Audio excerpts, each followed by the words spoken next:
ખેડબ્રહ્મા તાલુકાના આગિયા ગામના રાઠોડ લક્ષ્મીસિંહ દિલીપસિંહ આરોપીને ચેક રિટર્ન કેસમાં 1 વર્ષની સાદી કેદની સજા તેમજ ચેકની રકમનો દંડ ચૂકવવાનો હુકમ કરતી ખેડબ્રહ્મા કોર્ટ. ખેડબ્રહ્મા શહેરના શીતલ સિલ્ક પેલેસના પ્રોપ્રાઇટર પ્રિન્સ સુરેશભાઈ શાહ અને આગિયા ગામના રહેવાસી લક્ષ્મણસિંહ દિલીપસિંહ રાઠોડના વચ્ચે મિત્રતાના સારા સંબંધો હોય, જેથી પ્રિન્સ સુરેશભાઈ શાહ પાસેથી લક્ષ્મણસિંહ દિલીપસિંહ રાઠોડે 2,52,000 હાથ ઉછીના લીધેલા હતા અને બાકીના અવેજ પેટે લક્ષ્મણસિંહ દિલીપસિંહ રાઠોડે પ્રિન્સ સુરેશભાઈ શાહને બેંક ઓફ ઇન્ડિયા ખેડબ્રહ્મા શાખાનો 2,52,000ની રકમનો ચેક આપ્યો હતો.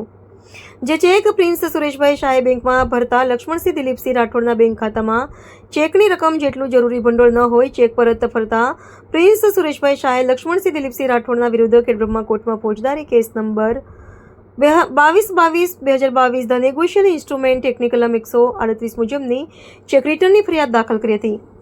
જે કેસ માહે ખેડબ્રહ્માના additional chief judicial magistrate Shri K. G. Rathod સાહેબની કોર્ટમાં ચાલી જતા ફરિયાદીના વકીલ શ્રી વિરલ કે. વોરાની દલીલોને નામદાર કોર્ટે ગ્રાહ્ય રાખી લક્ષ્મણસિંહ દિલીપસિંહ રાઠોડને કસૂરવાર ઠરાવી 1 વર્ષની સાદી કેદની સજા તેમજ ચેકની રકમનો દંડ ચૂકવવાનો હુકમ કર્યો છે અને આરોપી દંડની રકમ ભરપાઈમાં કસૂરવાર કરશે તો વધુ 3 માસની કેદની સજા ભોગવવાનો પણ હુકમ કર્યો છે.